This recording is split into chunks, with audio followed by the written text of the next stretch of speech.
আব্দুল মোহাম্মদ সাইফুল্লাহ ভাই তিনি রমজান কেন্দ্রিক প্রশ্নগুলোকে প্রায়োরিটি দিয়ে আমার কাছে দিয়েছেন, এরপরে বাকিগুলো আছে নিচে দিয়ে যদি পারি সে পর্যন্ত যাবো ইনশাআল্লাহ। প্রথম প্রশ্ন, ইফতারের পর সিগারেট খাওয়া যাবে কিনা? বিসমিল্লাহ। এই প্রশ্ন ভাই এটা যে শুরুতে তো খেয়াল করলাম না, ইফতারের পর সিগারেট খাওয়া যাবে কিনা এটা কোনো কথা হলো ভাই?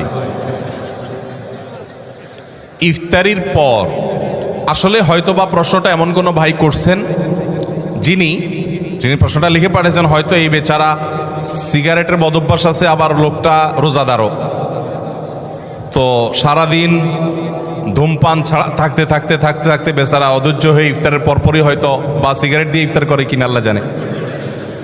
ইফতারের পর ধূমপান করা গুনাহ, কারণ যেটা মানুষের স্বাস্থ্যের জন্য ক্ষতিকর এবং নিশ্চিত ক্ষতিকর, যেটা মানুষের জন্য বিষের মতো ক্ষতিকর, ধ্বংসের দিকে মানুষকে নিয়ে যায়, এবং যেটার ক্ষতি ছাড়া কোনো উপকারিতা আপাত দৃষ্টিতে নাই, সেই জিনিসটা মানুষের জন্য হালাল হয় না, সেটা মানুষের জন্য খাওয়া জায়েজ হয় না। ধূমপানটা সেরকম একটা বিষয়। অতএব আপনি ইফতারের আগ পর্যন্ত তো করবেনই না, কারণ আপনি রোজাদার, সেই হিসাবে হালাল জিনিসও খেতে পারবেন না।